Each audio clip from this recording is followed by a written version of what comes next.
Assalamualaikum warahmatullahi wabarakatuh. Perkenalkan, nama saya Nur Ainun dengan NIM L021211087. Nah, saya akan menjelaskan 6 filum dari invertebrata. Yang pertama yaitu moluska. Moluska adalah hewan yang bertubuh lunak. Nah, dia hidup secara heterotrof dengan memakan organisme lain. Nah, contohnya yaitu udang kecil, ikan kecil, dan alga. Adapun ciri-ciri dari moluska ini yaitu merupakan hewan multiseluler yang tidak mempunyai tulang belakang. Struktur tubuhnya simetri bilateral. Tubuhnya terdiri dari kaki, massa visceral, dan mantel. Memiliki sistem saraf berupa cincin saraf dan memiliki radula atau lidah bergigi. Adapun contoh spesiesnya yaitu kerang-kerangan, siput, sotong, gurita, cumi-cumi, serta Nautilus pompilus. Nah, adapun habitat dari moluska, ada yang hidup di darat dan ada hidup di perairan. Nah, contoh yang hidup di perairan itu seperti sotong, gurita, dan cumi-cumi. Nah, yang hidup di darat itu contohnya siput. Nah, moluska ini bereproduksi secara seksual, serta fertilisasinya dilakukan secara internal dan eksternal. Nah, filum yang kedua yaitu Crustacea. Crustacea berasal dari bahasa Latin yaitu crusta yang artinya cangkang. Jadi hewan Crustacea ini artinya hewan yang bercangkang. Nah, Crustacea ini paling umum yaitu kepiting dan udang. Habitatnya itu ada yang hidup di laut dan ada hidup di perairan tawar dan sedikit hidup di darat. Adapun ciri-ciri dari krustase yaitu tubuhnya terdiri atas 2 bagian pokok, yaitu cephalothorax, di mana kepala dan dada yang menyatu. Nah, setiap ruas tubuhnya terdapat sepasang kaki. Pada cephalothorax terdapat sepasang antena, sepasang rahang atas, dan sepasang rahang bawah.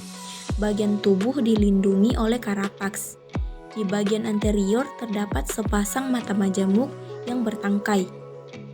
Berdasarkan ukuran tubuhnya, Crustacea dikelompokkan menjadi 2, yaitu Entomostraca dan Malacostraca. Entomostraca merupakan udang tingkat rendah dan Malacostraca merupakan udang tingkat tinggi. Contohnya yaitu udang dan lobster. Nah, sistem respirasinya itu bernapas menggunakan insang, kecuali Crustacea yang bertubuh kecil. Adapun filum yang ketiga yaitu Cnidaria. Cnidaria merupakan hewan penyengat. Tubuhnya terdiri dari 3 lapisan yaitu epidermis, gastrodermis, dan mesoglea. Nah, pada pergerakan pada polip yaitu dia terbatas dan pergerakan pada medusa yaitu bergerak dengan bebas. Nah, adapun cara makannya yaitu dia bersifat karnivora di mana makanan masuk ke dalam mulut melalui bantuan tentakel. Nah, terdiri dari 4 kelas yaitu hydrozoa, scyphozoa, cubozoa, dan anthozoa. Adapun ciri-ciri dari Cnidaria ini. Nah, pada polip berbentuk silinder dengan bagian mulut atau oral yang mengandung tentakel yang menghadap ke atas dan ujung lainnya atau aboral melekat pada substrat. Lapisan mesogleanya yaitu tipis. Nah, pada medusa berbentuk seperti lonceng atau payung dengan bagian yang cekung menghadap ke atas dan mulut terletak di tengah-tengah bagian cembung yang menghadap ke bawah. Mesogleanya yaitu dia tebal. Filum yang keempat yaitu Echinodermata. Echinodermata berasal dari bahasa Yunani yaitu echin yang berarti duri dan derma yang berarti kulit. Jadi Echinodermata merupakan hewan yang memiliki kulit yang berduri. Echinodermata ini pergerakannya sangat lamban, namun peranannya bagi ekosistem lamun dan terumbu karang sangat besar, terutama pada jaringan makanannya. Nah, Echinodermata ini terdiri dari beberapa bagian, yaitu madreporit yang merupakan tempat masuknya air dan pedicelaria yang merupakan duri kecil. Nah, terdiri dari 5 kelas, yaitu asteroidea, holoturoidea, opuroidea, echinoidea, dan sirinoidea. Nah, adapun salah satu karakteristiknya, tubuhnya terdiri dari sebuah cakram yang terletak di pusat disebut sentra, dan dengan 5 buah lengan yang melonjong disebut arm. Sudut-sudut di antara lengan-lengan disebut radi, sedangkan ruangan di antara lengan-lengan disebut interradi. Nah, pada opuroidea atau biasa juga disebut bintang mengular, ukurannya relatif kecil, diameter cakram berkisar 1-3 cm, lengan agak panjang, dan mempunyai ukuran paling besar dengan diameter 12 cm. Nah, filum yang kelima yaitu porifera. Porifera juga disebut dengan spons yang memiliki pori-pori yang banyak.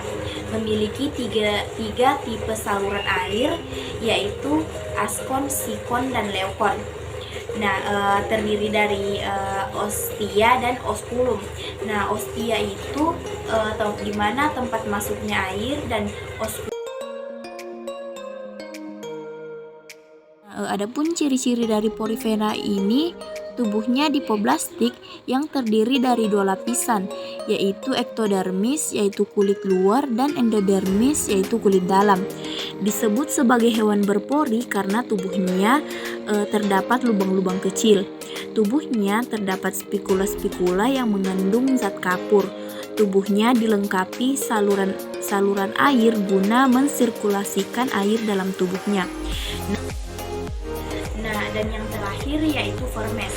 Vermes merupakan hewan yang bertubuh lunak dan memiliki segmen pada tubuhnya. Nah, berdasarkan karakteristiknya, vermes ini digolongkan dalam beberapa filum, yaitu filum Platyhelminthes, filum Siphunculla, dan filum Annelida.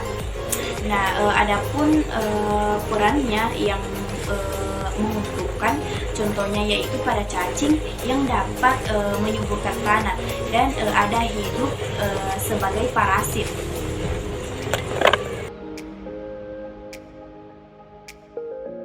Nah, adapun salah satu karakteristik dari vermes ini, bentuk tubuh umumnya pipih pada bagian dorsal ventral dan simetris bilateral.